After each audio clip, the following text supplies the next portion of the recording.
right, we're being joined today by Greg Dobbs, former Philly and World Series champion and financial advisor. So, Greg, how you doing? I'm good, Jeff. How are you guys? Well, we're good, but the reason that I mentioned financial advisor is we originally scheduled this because we wanted to talk to you about Roy Halladay and baseball and stuff like that. But we have a couple questions for you financial wise. So, Good. if you're willing, we got some questions. Fire away, please All do. right. First of all, are you looking to take any clients that have $1.6 billion in debt like Barcelona? Boy, that's going to be a tough sell. Although with rates where they are, we could repurpose that debt. So I wouldn't say it's a hard pass. I'd just say that'd be a long road to hoe right there. See, that was impressive. You actually came up with a solution. We have been for weeks trying to figure out how a sports team can get over $1 billion in debt and still operate. Hey, well, you look at some of the biggest corporations, not only in the United States, but worldwide, and you look at their balance sheets. I mean, debt is usually a pretty strong component. And you love when you hear quarterly earnings, when you hear about companies like GE or Northrop Grumman or, Boeing say that, oh, we've paid down a bunch of debt. Like everybody just cheers that, right? And I think there is a little bit, again, too much debt, the wrong kind of debt, obviously bad, right? Just like if you've got tons of credit card debt, it's not the end of the world, but it's not the best. But if you're able to, there's good debt and there's bad debt, and listen, if you can sort of repurpose it, you can make some interesting things happen. So Messi would have been good debt. Potentially, yes. Yeah, absolutely. Messi definitely would have been good debt for that team with everything else that he brings along. All right. So the second one, hang with us here because this will actually go to sports eventually. Can you explain cryptocurrency to us? I cannot, and nor will I attempt to. I think, listen, it is as speculative as a play that is out there. Are there some pretty unique and forward-thinking uses for it? Yes, but again, what is it truly backed by? Is it backed by blockchain? Is it not backed by blockchain? The jury's still out on this, and we hear, and a lot of the big banks, we can't, for regulatory reasons, we can't directly play it.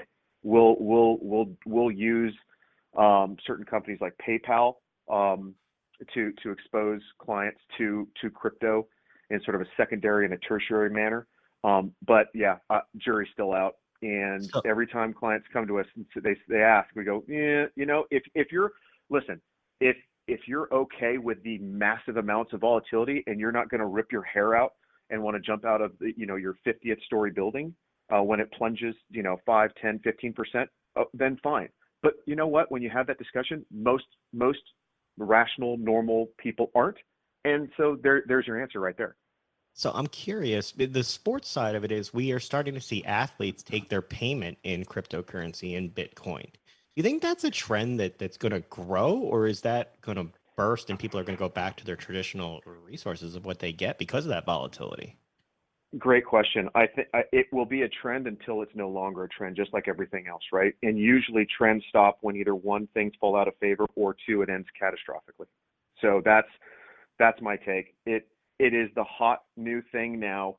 You have younger athletes who are, because of social media and because of the vast amounts of information that's available out there now on the internet and through social media platforms.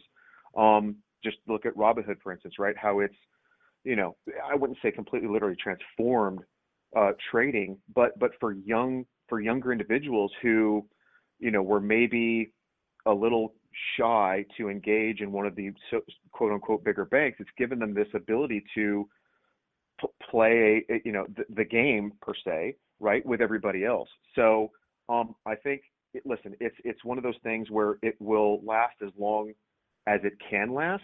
I just, to forecast it and what that trend's going to look like moving forward, very, very difficult. But hey, listen, from an educational standpoint, I think it's pretty incredible because look at all the athletes that are engaged now in financial markets because of Bitcoin, right? That education hopefully only helps. Yeah, so you went through this when you were a high school player. You made a decision not to, the team that drafted you, for you not to go there and to instead go to college.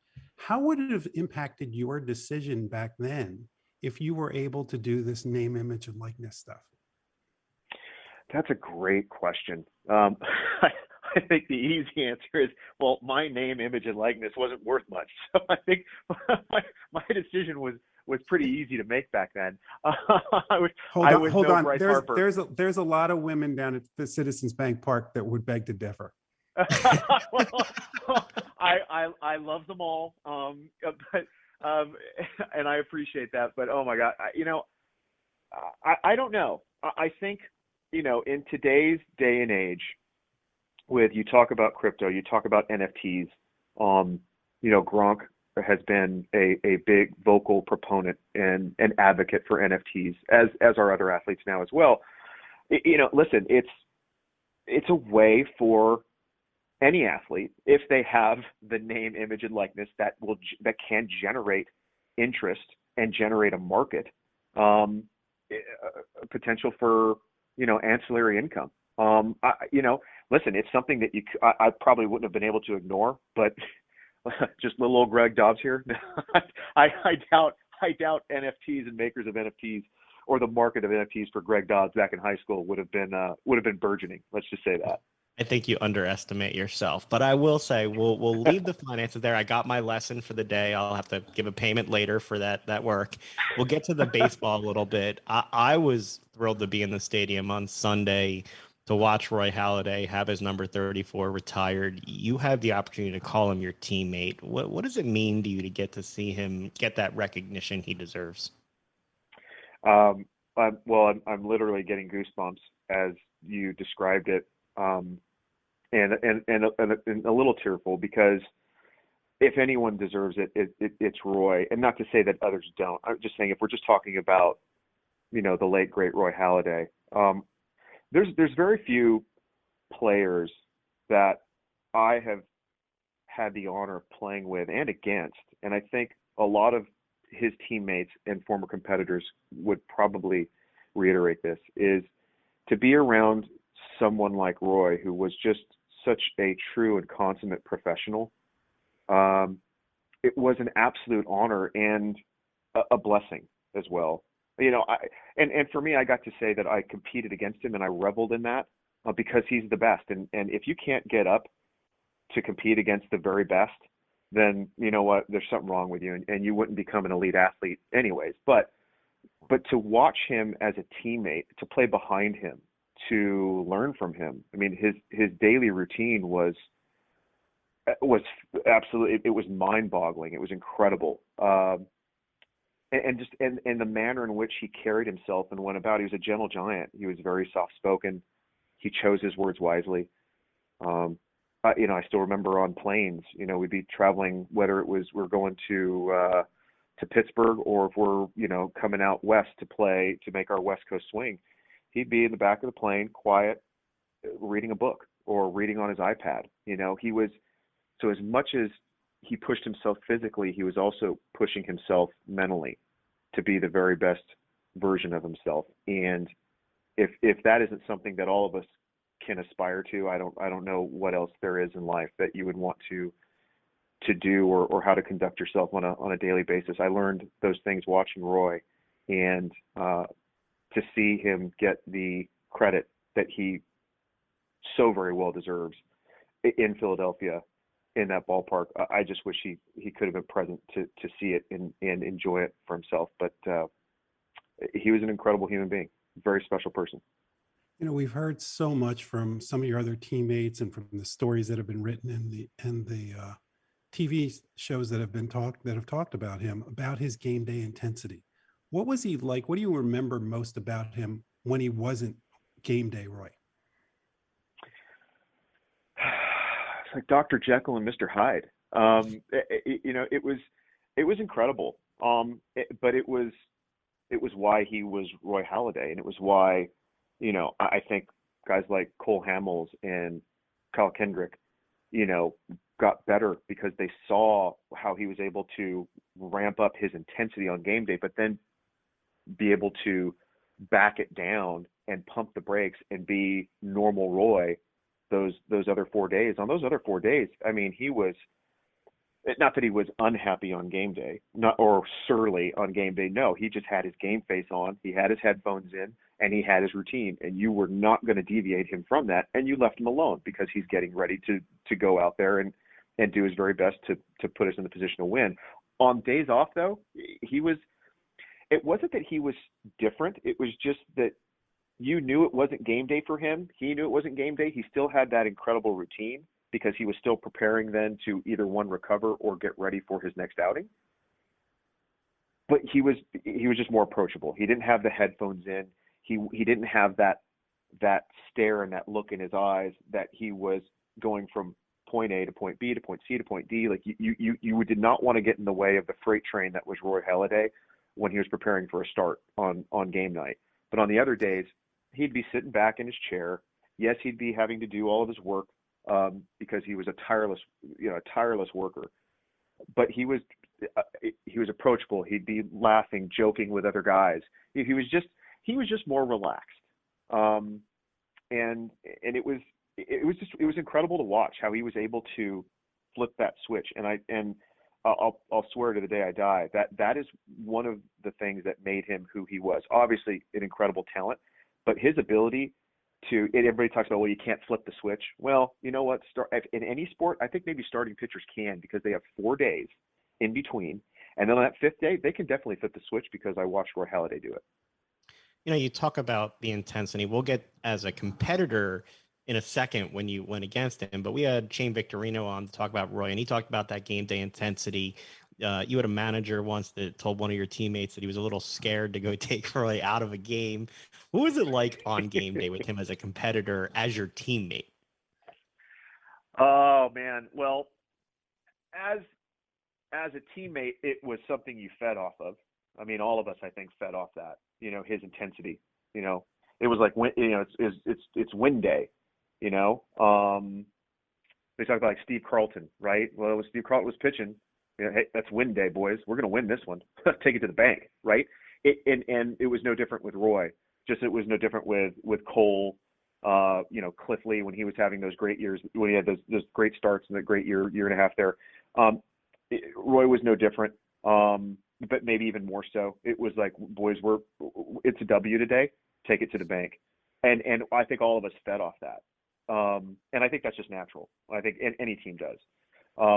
As a competitor, it made you ratchet up your preparation. I mean, I know, just speaking for myself and not anyone else, I had to work and claw my way to the big leagues, and then work even harder just to stay in the big leagues, and competing against the likes of a Roy Halladay. You started thinking about it that the night before, easily, if not before then, and watching video on someone like Roy, the night before. Usually you do it the day of.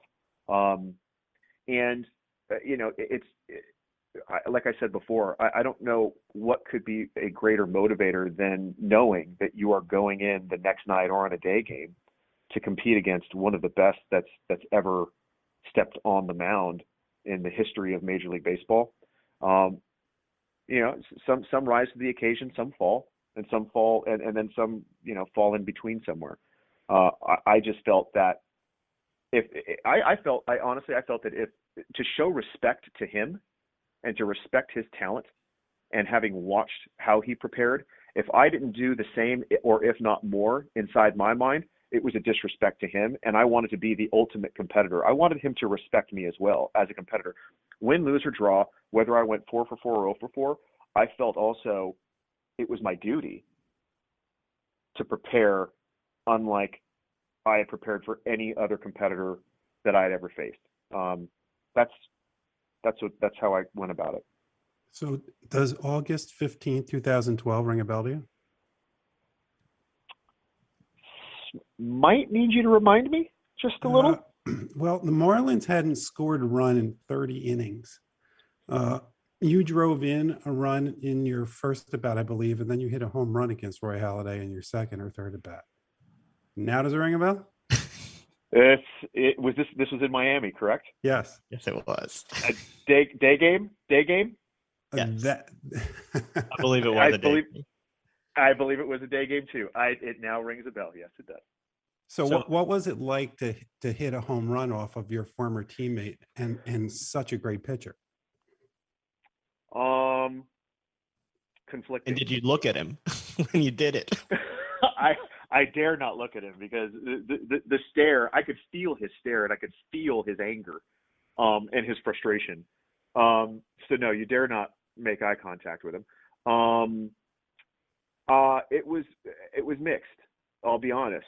For multiple reasons. One, because I had worn the Philly uniform, and played, in front of our great city and fans, right? So, leaving Philly, which, listen, things happen for a reason. I had a terrible season. It was the right move. It had to happen. And that's professional sport, right? That's life. So, playing against the team that took a chance on me, that I had such great memories with, not just me, but my entire family. Tough, but you have to put that aside and be a competitor. But also gratifying in the same regard, because here I am competing against the very best in the game. And at the end of the day, competitive blood, it runs deeper in others than some. And for me, my competitiveness runs pretty deep, but that's tinged with a great amount of respect as well. It was conflicting. I mean, listen, it felt good to be able to put my team ahead and to end that. What I'm now learning was that 30 inning scoreless streak. That felt good because I'm playing for the Marlins and I'm doing everything I can to help my team win. But when you're playing against your former team that you had such great memories with, and those former teammates, and then Roy, it's conflicting, but that is the nature of professional sport, right? You have to be able to put the emotional component aside and be an adult, be a competitor, and do your very best. I do remember this though. So Eduardo Perez is our hitting coach, and after I hit the home run, Roy was visibly upset and angry because he was like, this freaking guy, this little old guy Dobbs just is 2 for 2 for me off of me, and now just hit a homer. And before my third at bat, I don't think I've ever told anybody this story. Before my third at bat, I'm in the hole, and Eduardo's right there on the bench, and Eduardo kind of looks over at me, and he says, "Hey, Dauber, so what's he going to try to get you out with next?" And I looked at him, and I literally said, "Change up." And that at bat, I was looking for a changeup because I was going through the pitch sequences, and I was like, the one thing he has not done is try to attack me with a changeup. He tried to attack me with a changeup. I got my third hit off of him in that game, and I look into the dugout, and Eduardo is just grinning ear to ear, and I'm trying not to grin because I'm not one to rub anything in. I've got to be professional. But that's the beauty of baseball. That's why I think it is the greatest game ever invented, because the chess games that happen within the game that our fans aren't aware of, it's stuff like that just it's incredible. It's why it's such a great game. Well, we've talked to you about 2008 and what a special season that was. What is it like as a fan? You start to get this feeling when there's a no-hitter coming. You were around for two of the greatest pitching performances, at least in Phillies history, including the no-hitter in the playoffs.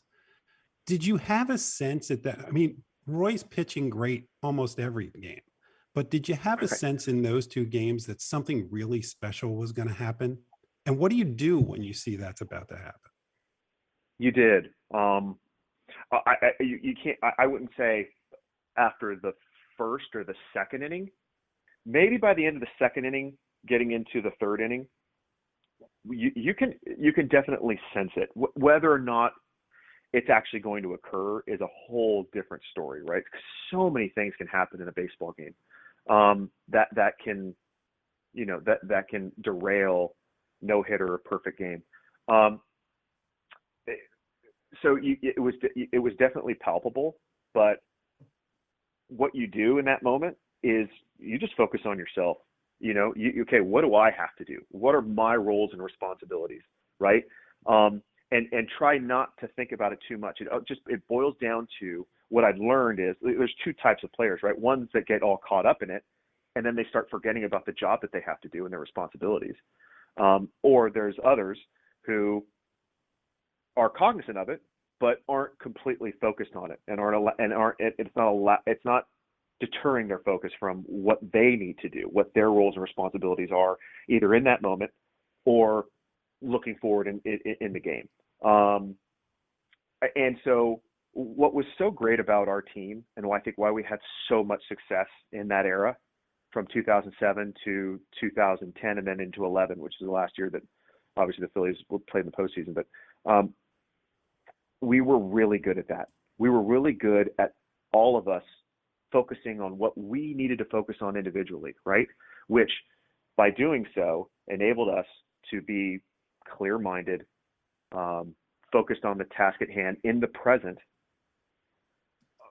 and allowed us to execute on the defensive side of the ball and on the offensive side of the ball. And when you've got someone like Roy Halladay, who is just completely and totally laser focused on the job that he needs to do, not anything else, right? I get back to one should always be focused on the things that they can control, not the things that they cannot. So here we are. We have no control over Roy, right? Roy is in control of himself, so let him go. Let's focus on ourselves. Let's do everything we can individually and then collectively to execute, so that maybe at the end of the day, there is that no hitter or there is that perfect game. And then around the fifth or sixth inning, everybody gets a little quiet. They just always do. Everybody kind of puckers up and everybody gets quiet. And then you see Roy sitting off by himself. Maybe Chooch comes over and is sitting there talking to him. But other than that, it's one of those unwritten rules in baseball. It's the sanctity of the pitcher in the no-hitter perfect game scenario. You saw a little bit of that. It's just incredible, though, to be a part of something like that. It's truly incredible. All right, so I'm going to play it forward before we let you go to the rules of the game today. Lots of talk of the state of the game, from fundamentals, attempts to speed up the game. One of Jeff's least favorite things, the shift, runners on second and extras, 7-inning doubleheaders. What are your thoughts? I'm right there with you, Jeff. I'm right there with you. Thank you.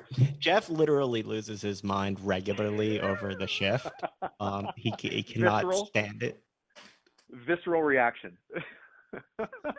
So what are your thoughts on what baseball is trying to do? And how much longer would you have tried to play if you knew you could play 7-inning doubleheaders rather than 9-inning ones? Oh my God, maybe I'd still be playing. Good Lord. Listen, again, two sides to every coin, right? I understand, in one breath, I understand what Major League Baseball is trying to do. Okay, I think we all do. Whether we feel that is the right thing or it's misguided, okay, different conversation. But I think we can all agree that we understand what they're trying to do, and that's fine. I, like Jeff and many others that I've spoken with, and unlike many others, because people fall on different sides of this discussion. Me personally, can't stand the shift.